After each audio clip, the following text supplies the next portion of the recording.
And welcome to our Novatime University. Today we will be hosting the supervisor training. Today we're going to give you basic training for new clients, for those who have just moved into a supervisory role.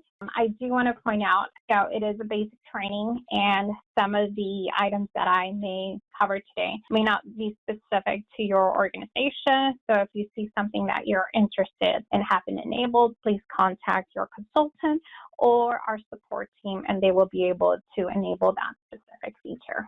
So here's our agenda. We'll go over the settings and preferences. We're also going to go through the various gadgets. We're going to show you how to approve decline time for your employees and even remove a request. We're also going to show you that timesheet.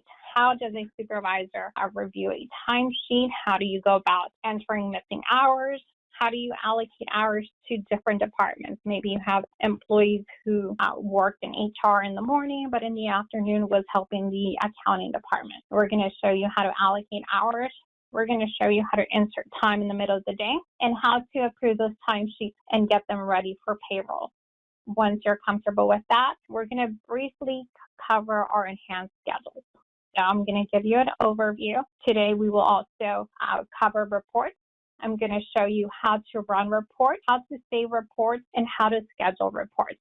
The nice thing about the report generator is that if there's a report that you're going to be needing on a monthly basis or on a weekly basis, instead of you having to run that report, you can actually schedule it and have the system run it for you. You can tell the system, I want this report Monday at 5 a.m.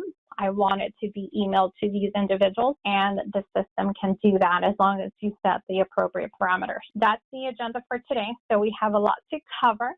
So what we're going to start out with is our dashboard. So within our dashboard that we're seeing here, you are able to see that there's lots of gadgets on here.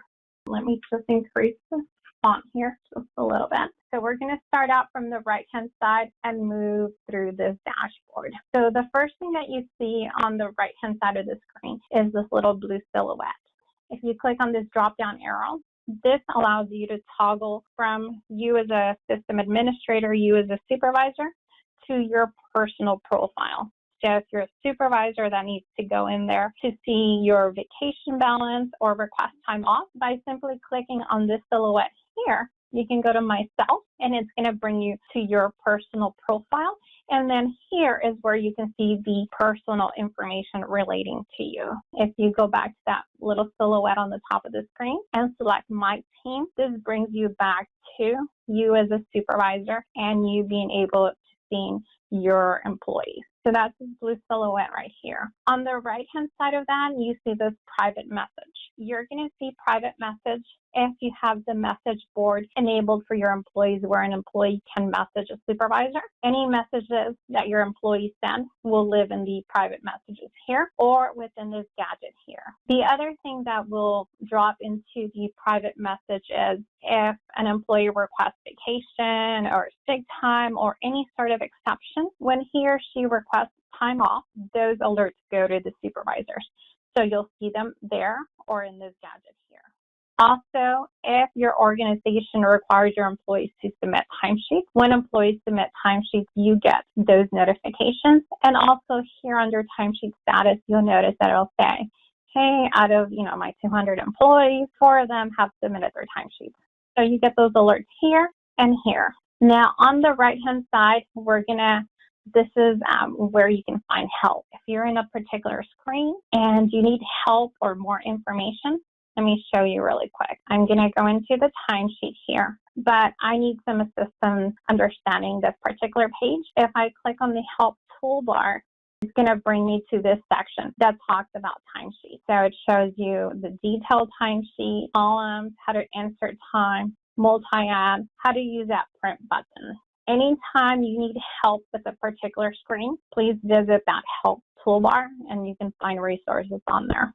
And on the right-hand side of that is the logout button. That's the first part of your screen. Let's go back to the dashboard here. The next thing that I wanted to point out is the pay period range here. By default, it's always going to reflect the current pay period that we're in. If you want to see the previous pay period, you can click on this arrow here and it's going to bring you to the previous pay period.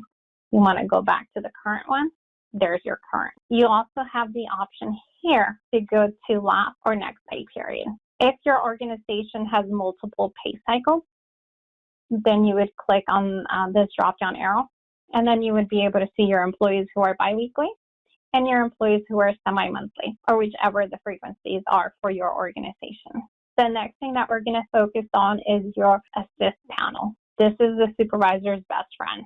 The exceptions that you see here, your system administrator would have given you as a supervisor different types of exceptions, and this is where those exceptions will display. Now, the ones that, as a supervisor, the ones that impact employees' pay would be absent, missed punch, or we have this unconfirmed punch. The other ones are just for information purposes. They're letting you know that we had 27 employees that were tardy, and we had 20 employees that were late. If you're watching your budget and you're wanting to see who those 81 employees are that had overtime this pay period, that's what these gadgets will do.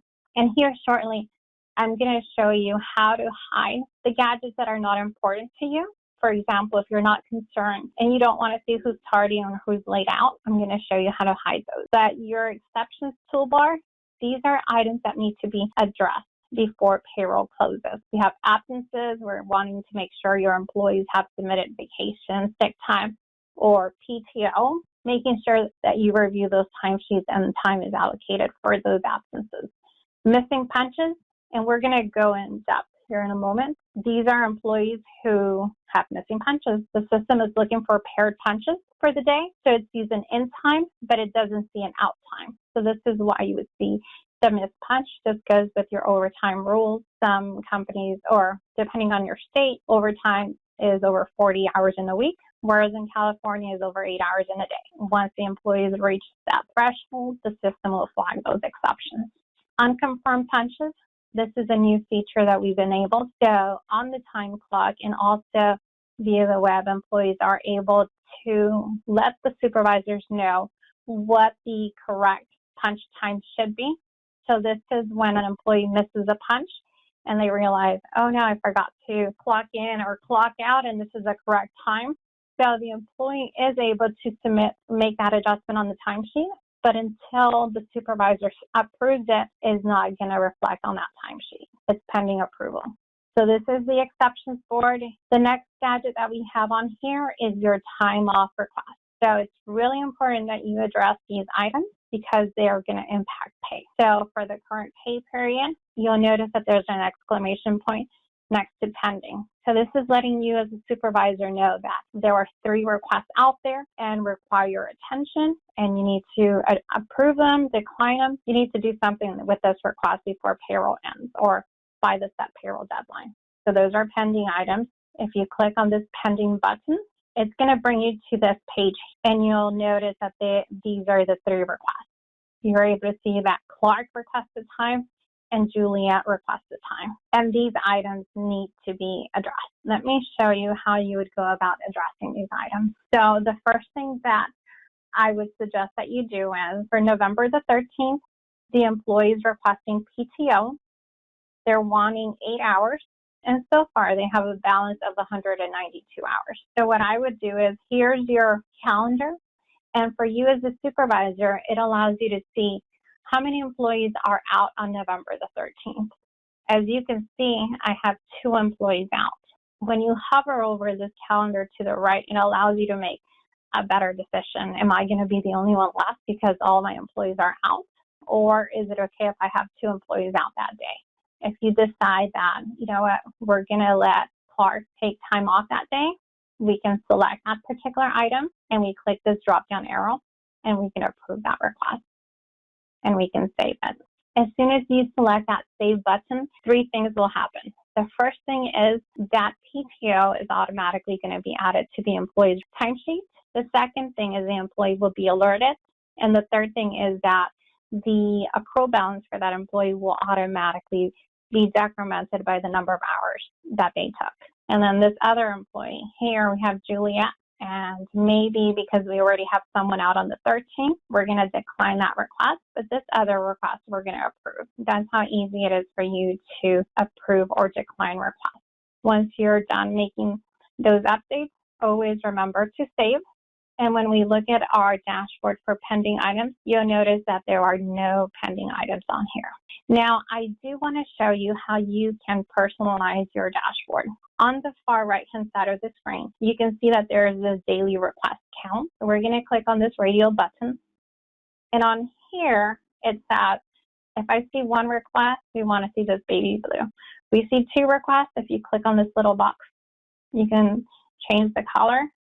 Let me just randomly pick some colors so that you can get a feel of what it's going to look like. And so now by you changing those requests, it just makes it a lot easier for you as a supervisor, because you know that anytime you see green on your calendar, you'll know that, hey, there are two requests on that particular day.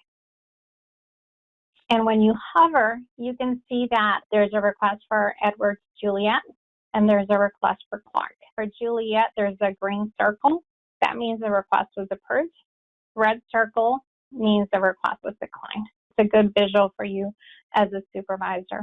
So this is your request module. Now let me show you how you can add a request on behalf of your employee. Let's say an employee called in sick and you have a payroll deadline coming up and you need to add a request. We're going to click on Add Request, and then we're going to find the employee here. So all you have to do is find that employee. So if you know their last name, enter the last name, their first name, and then depending on your organization, you're going to have different templates. So make sure that you select the appropriate template for the employee.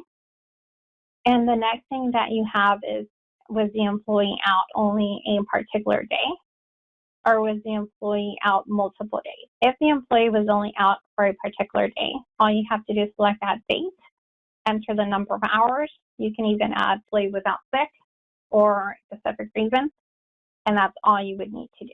If the employee was out multiple days, select this button that says multi-day, and so you'll notice that this date range will appear.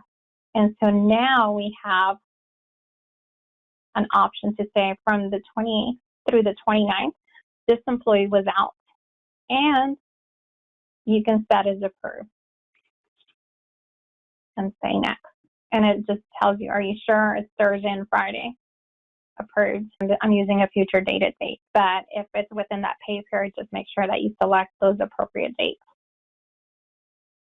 The other thing that I wanted to show you is right now, if you're only wanting to address what's happening on the current pay period, then leave this filter to say pay period.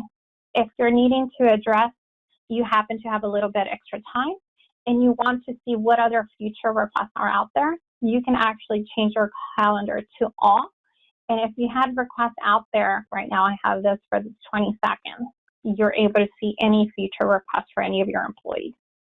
And on here, if you click on approved, you're able to see everything that you've approved, everything that you've declined, and all the requests that have been submitted by your employees. So that's going to be your leave management. So at the end of the day, before that payroll deadline, we want to make sure that all supervisors do not have any pending items, that items are either approved or declined. Timesheet status. This is also really important. This, at the beginning of the pay period, when we don't have any punches, then all timesheets will display as unopened. As employees start clocking in and out, then they start opening up. At the end of the pay period, if your organization requires your employees to submit their timesheets at the end of the pay period, those timesheets move to a submitted status. And then once you as a supervisor take care of all these exceptions, then they're going to move to that approval level. So this is really important. By the set payroll deadline, your timesheets need to be at that final approval level. And we will walk through that process here shortly. What other things do we have on our dashboard? So on here, I have my reports. This is a list of the reports that I've created, and it's a shortcut to my reports. Here's that message board. And if your organization has open enrollment coming up, they might enable this public message where everyone in the organization will see. Let me show you how to customize your dashboard just a little further. We're going to go to the hamburger icon. We're going to go to Preferences, and we're going to go to Preferences now. On this option here, It says employee list display preferences. So let's say that you're a supervisor that has 15 employees, but per page it's only set up to display 10 employees.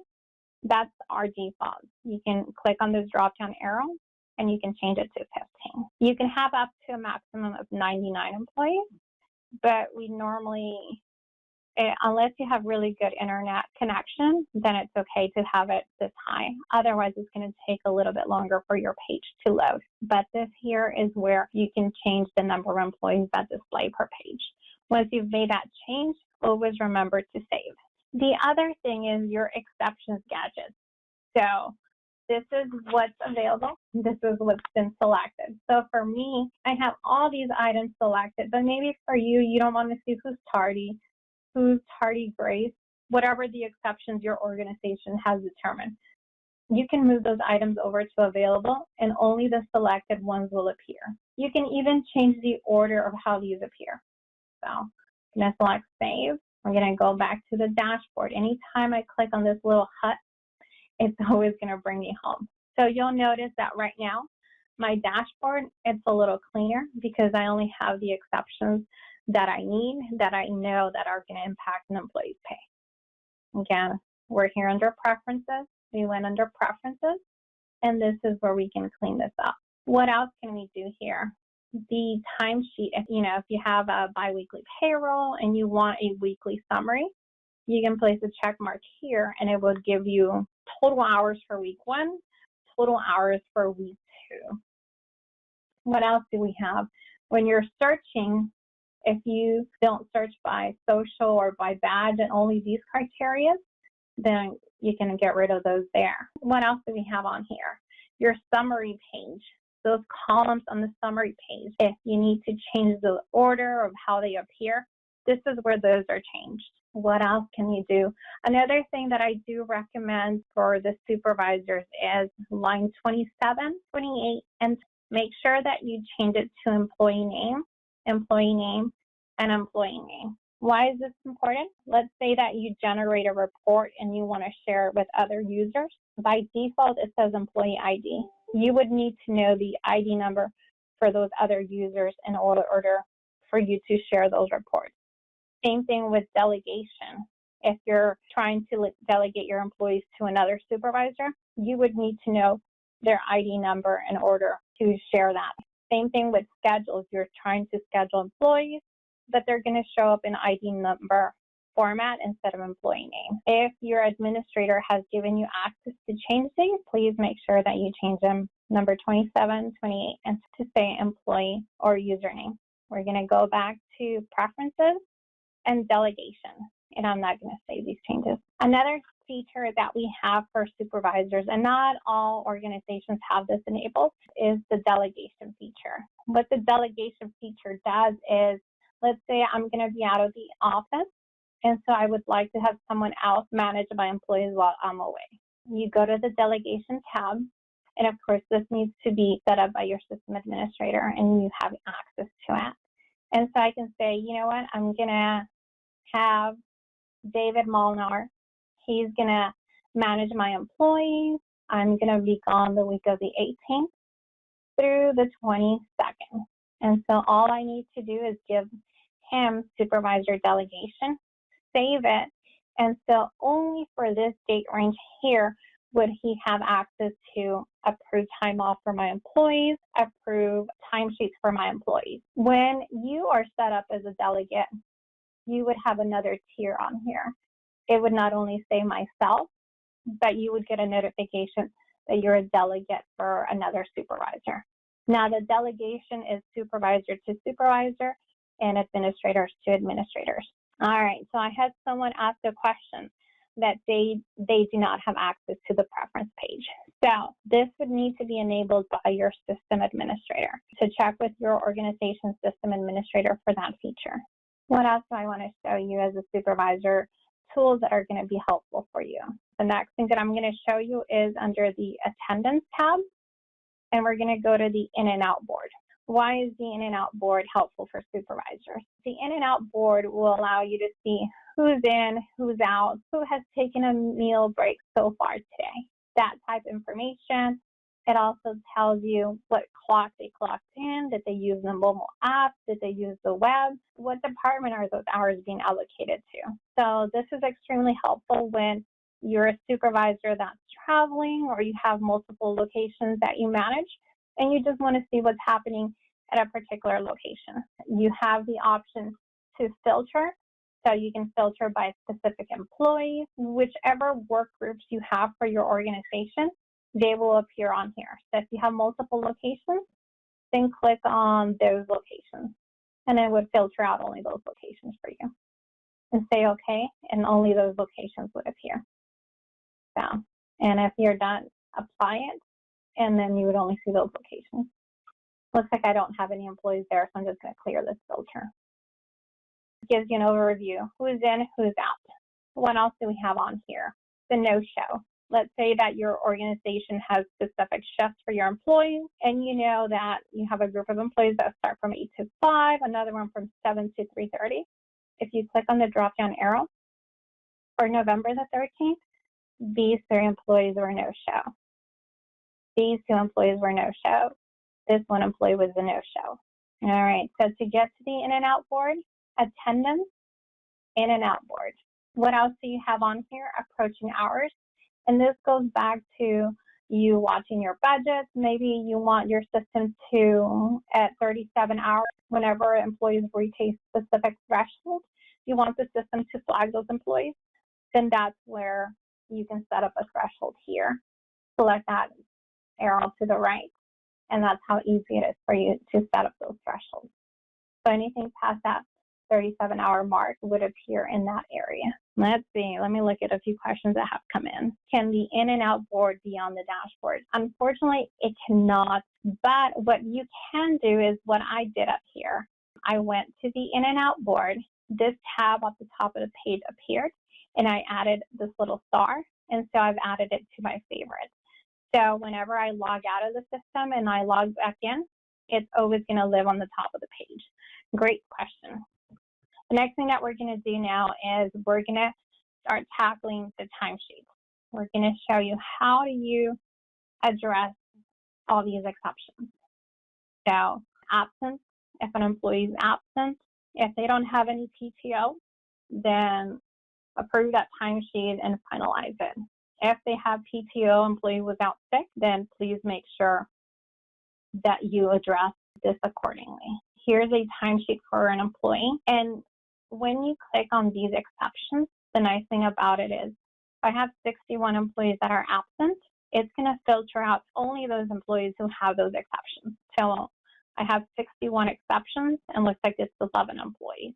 And so the reason why the system is flagging them as absent is because these employees have shifts that were assigned to them. If the system doesn't see any punches, then they're going to reflect as absent. This is the timesheet. It shows you biweekly the current period. This is the employee, and looks like the only thing that they have is this holiday pay. If the employee, let's look at their accrual summary. This is their accrual bucket. If the employee was out sick and they wanted to use the PTO, we can use PTO for that employee because they have 186 hours.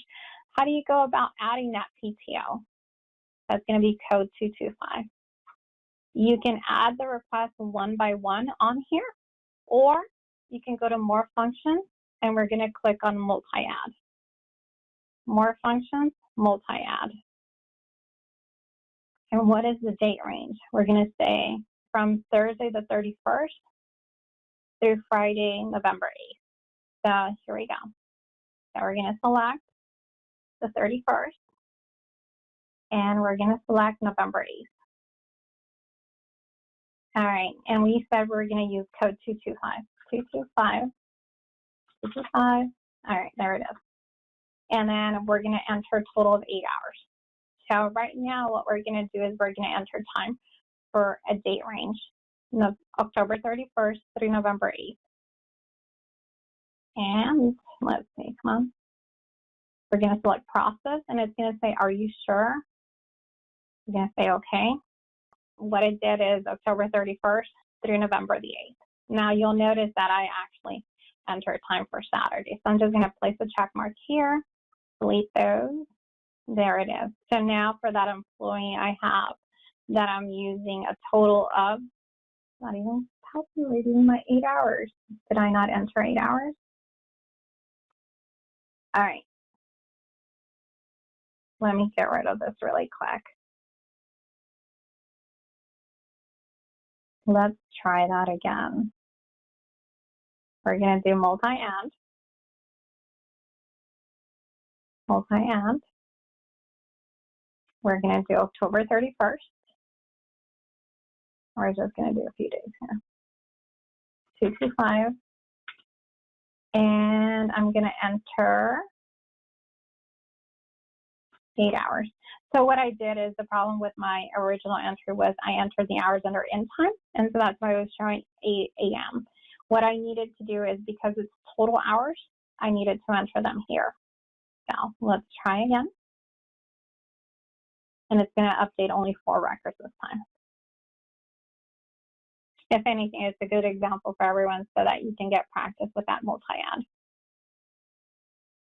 And so there's my 8 regular hours. And here's my 32 hours. If the rest of the timesheet for this employee is okay, all that you would have to do is approve that request or approve that timesheet, and your work for that particular timesheet would be done. Let me go back to your dashboard. So that's your absences. We're going to go next to the exception that says missing punches. This one is looking for paired punches. And we're going to start with my employee, Gladys. So here we have a timesheet for Gladys. And what we recommend for you as a supervisor to do is, the beginning, we're looking at the period for October 31st through November the 13th. You start from the top and just work yourself down. Here's the date. Here's the pay code that was used, the in time, the in exception, the out time.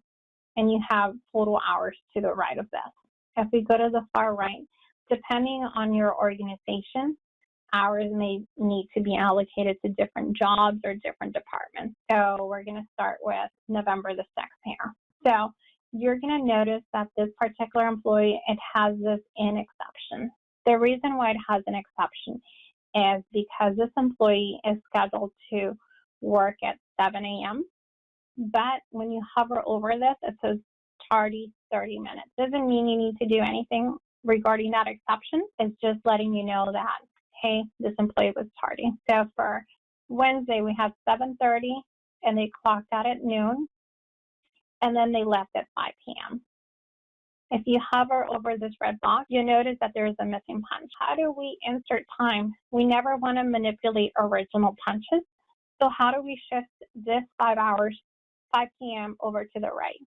We're going to use this button here that says Insert Repost. November the 6th, we're just going to say this employee took a 30-minute meal break. So we're going to Insert Repost. November the 6th. And we're just going to say the employee came back from lunch at 12:30 p.m. And always make sure that you enter a.m. or p.m. Otherwise, it's going to automatically default to a.m. And so you'll notice that it's going to shift the hours, and this is going to go away. So now it has 7:30 to 12, 12:30 to 5 p.m. And on here, there's a late 90 minutes. It's just letting you know, based on the schedule that this employee has been assigned to, they had to work late. So they stayed late 90 minutes. So we've taken care of Wednesday. The next thing that we're going to do is move over to Thursday, 7 to 11, 11:30 to 5:30. That looks good. And the employee had to work late again. Friday, 7:50 to 11:30. We're needing to insert time. So we're just going to say the employee took a 1-hour meal break. We're going to use that Insert Repost for November the 8th. So we're just going to say the employee returned at 12:30. All right, so Insert Repost. We're going to say November the 8th, and we're going to say 12:30 p.m. The employee took a 1-hour meal break. So that takes care of that particular one. And then here we have Tuesday the 12th. We also need to correct that time. And then we can just say that the employee came back at 2 p.m. So we'll fix that for the 12th. And then you'll notice that for the 13th, there is no meal break for the employee here. So we can also make that change. We can just say that the employee took a meal break from 11 to 11:30. You can fix these one by one, or you can enter multiple entries. November the 12th, we're going to say 2 p.m., I think we said. And then for the 13th, we're going to add a meal break. We're going to say 12:30.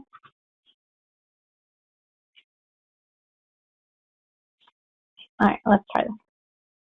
So as you can see, you can enter, as long as you have multiple days, you can make the entries here. So now what you can see is that we've made that entry from 1 to 2. And you'll notice that the goal is that if you know that your employee works at least 8 hours per day or 9 hours per day, that making sure that all the dates of the week are filled in, the correct pay code is used, we have in, out, regular hours, daily totals are correct. And you also want to verify that the weekly totals look good. The other thing that you may need to do is if an employee worked in a different job or a different budget unit, that you enter those times accordingly. Say that you needed to allocate hours. All you have to do is go to that specific work group, select on the magnified lens, and let's say that this employee was working at the city clerk's office that day. On this other day, they were working with the security chief. We're going to do that. Budget unit number, we're going to select a different budget unit number. City council here. So how easy it is for you to allocate those hours. Once all those changes have been made, always remember to save. Once you've saved that, validate the timesheet summary. What you see in the timesheet summary is exactly what the employee is going to get paid for the pay period. If something does not look correct, make sure that you fix it. I do want to point out when we were in the preference page, I placed the little check mark where I can see the weekly totals. And so this is why if you're biweekly, it would say this week, week 1, total number of hours, week 2, total number of hours. It will break it out for you. If you're on a biweekly cycle, it will break this out for you. All right, if everything there looks good, all that a supervisor needs to do is approve that timesheet. And that employee will remove from that list. Now you only have 2 employees with 3 missing punches that you have to address. As you correct them, save it, approve it. So that one is complete, and then you can address the final one. But let me go back to my dashboard. So on here, it's telling me I have 2 missing punches and 1 unconfirmed punch. The missing punch is for this particular employee. And you notice that on that main screen, there's one that has like the fuchsia colored exception. That's for, let's go back to that dashboard, for this unconfirmed punch. This is a new feature that allows employees to actually report what the correct time should be. Some clients don't want the employee to modify their timesheets, so they grant employees access to the Notes tab, and on there they can report what the correct time should be. Other clients do allow the employees to use the Miss Punch gadget, and so the employee can tell the supervisor what that missing punch should be, and all that the supervisor has to do is go under the unconfirmed punch, more functions, unconfirmed punch, and if all looks good, you can confirm it, say okay. And what's going to happen is that those hours will populate because you as a supervisor have validated those entries and they will automatically add to the timesheet. So that's just a feature that I wanted to show you. That's called Miss Punch. What else are we doing here? Just going to enter random times here so we can close out this timesheet here. Prove it. And so that is done there. And then now it says there are no more missing punches. All right. So this is what we want to see. We don't have any missing punches. We don't have any unconfirmed. We don't have any pending. Absences, again, it depends on the organization and how you address those. Either you add those PTOs or approve those timesheets. At the end of the day, we need to make sure all your timesheets live in that final timesheet status. The next thing that we're going to cover is the scheduler. Scheduling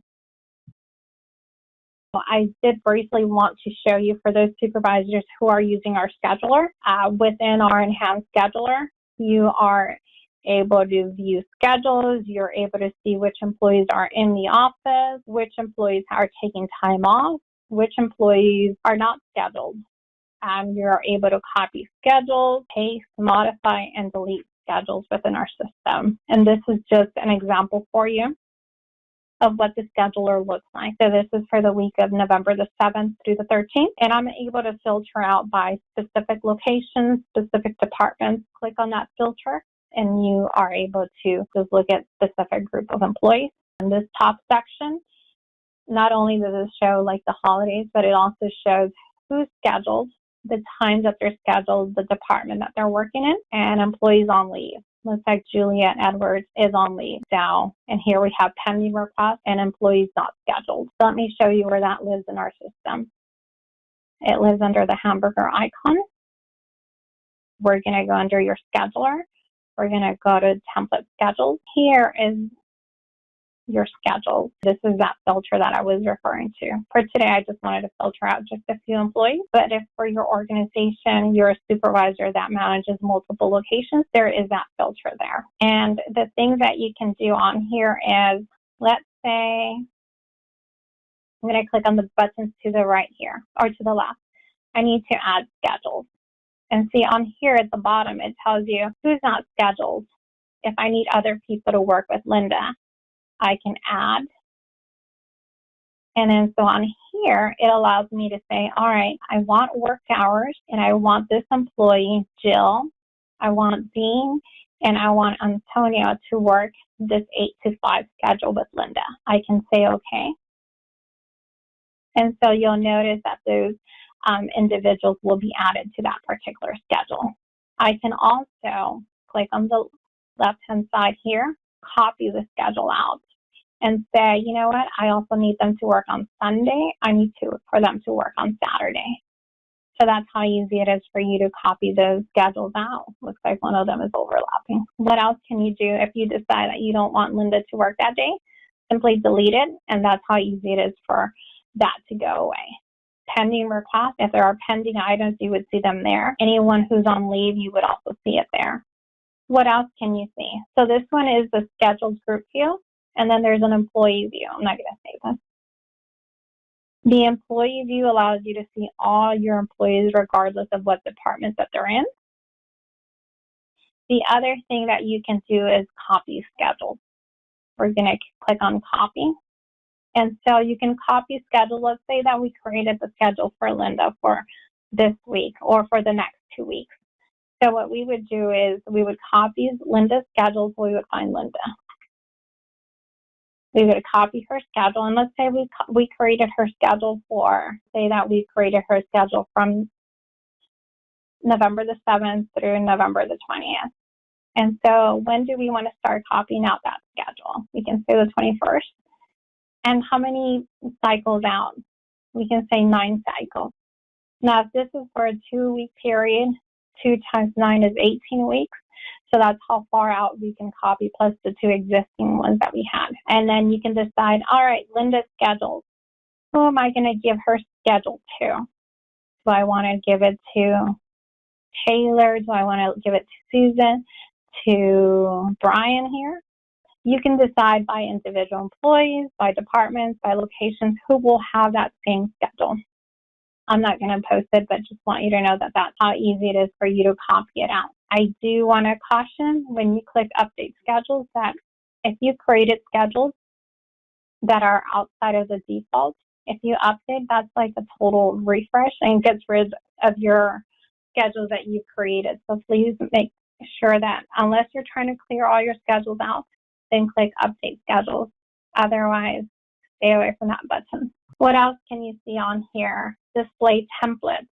If you're a supervisor that has different schedules, you can create these templates. That way you can schedule your employees accordingly. This is your scheduler. I'm not going to go in depth today, but there is a short video that I included within our PowerPoint slide today. If you hover over that link, there is a hyperlink.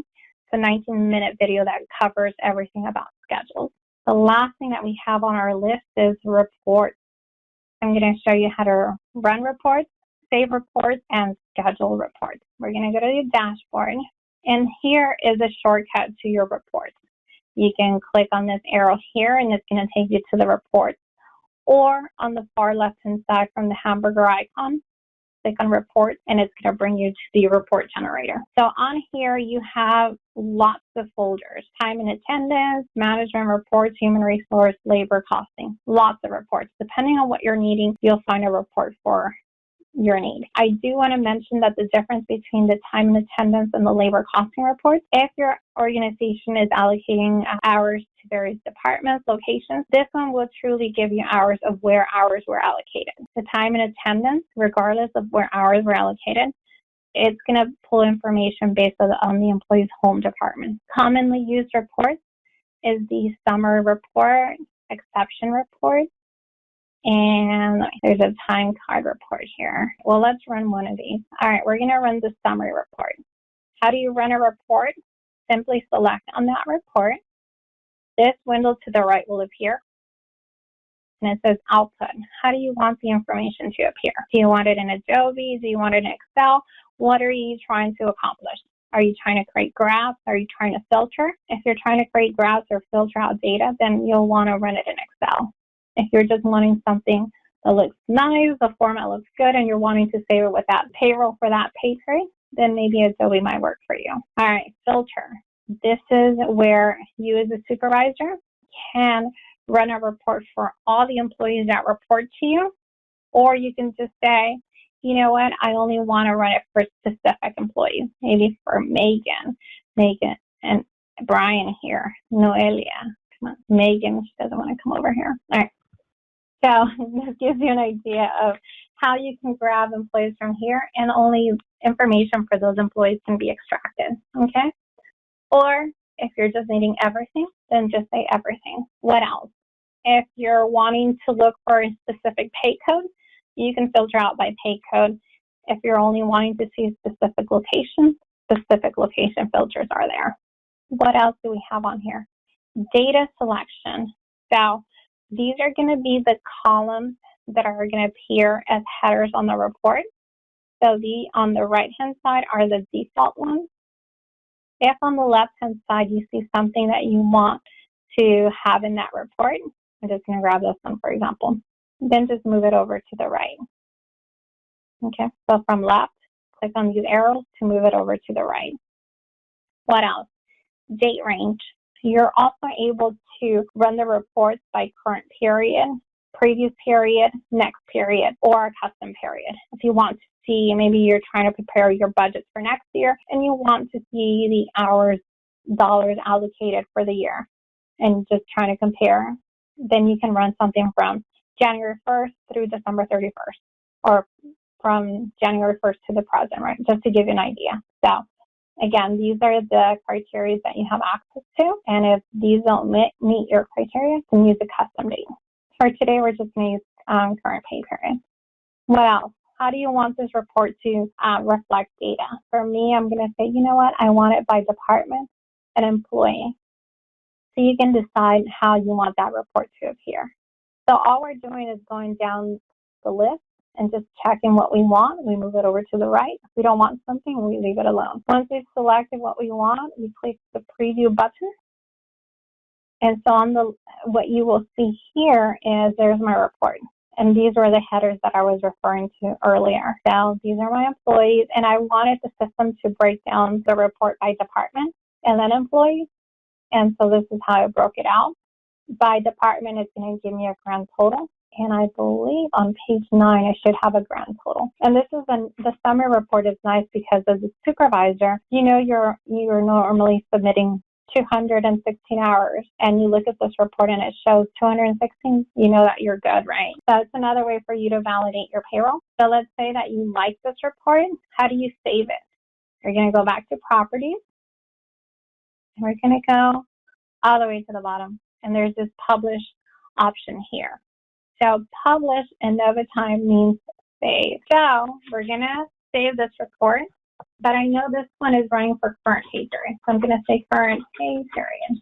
I just want to name it because maybe I have another one that's running for previous pay grade. I can share it just with myself, or I can share this with maybe other supervisors. I can share it with Carolyn. I can share it with David. So that's an option as well. And then you can find your name on this list as well. Or you can just say myself and you publish it. And so now that report has been saved to your report inbox. As soon as you save a report, this report schedule option will appear. Schedule option is what allows you to have the system email that report. So if you want this emailed, click on email report, run report, and then how often do you want this report? If it's running for the current pay period, maybe the pay period for your organization ends on Thursday or Friday. Whichever day you want that report to run, make sure that you select that date. And you can say, you know what, starting tomorrow, going forward, at 5 a.m., I want this report to be sent to me. So just find your name on here. Or maybe you want this report to be sent to other users. That's all you need to do, and make sure you select that save button. And then not only you, but those other users would receive that report. If you're a supervisor that's able to see rates and those other supervisors that you're sharing the report are not able to see rates, make sure that you select this option here where it says run in impersonation mode. That way, it gives them all the template of that report without those rates, because maybe you have that privilege that you're able to see that. There's that impersonation mode. I just wanted to highlight that, okay? So again, to save a report, select publish, name it, and then this option appears. Email report, run report periodically, and then run in impersonation mode. Decide who you want that report to go out to, or just maybe to yourself. Find your name on that list, save it, and your work is done. Let me go here to the overview tab. As you start creating reports, see, here's that one that I just created. As you start creating reports, you'll notice that they all live in this overview tab here. There's a report you no longer want. On the far right-hand side, you can delete it. Now, I do want to caution, if you schedule a report, you have to stop the job first and then delete it. If you just delete the report, it's going to run behind the scenes. Make sure that you stop a job. How do you stop it? Let's see. Right here, change this to report not scheduled, save it, and then delete it. And then one last thing, looks like we have 30 seconds to go. All right, one last thing that I wanted to show you is that if you're in the report generator section and you don't know, you know that you want to see exceptions or you want to see notes, but there's too much information on here, click on the folders and go to the overview tab. It gives you a recap of the type of information that's contained within each of these reports. Also, if you select Control F and maybe you're looking for notes, just type in notes, and it's going to highlight any reports that have anything that have to do with notes. I think that might be everything that we had for today. So I know, supervisors, there was a lot of information, but I just wanted to show you all the possible gadgets that you have, the different features that you have within our system. And as always, go to that help toolbar to assist you with any questions, and sign up for our newsletters. Go to the help toolbar, listen to those videos, and then if you need any further assistance, contact our support team. If for some reason you don't have a gadget that has been enabled, contact either your internal system administrator, or if you're still in the implementation phase, contact your consultant and they would be able to assist you. Thank you, everyone, for your time today. Have a great rest of your day, and we look forward to having you in our future webinars.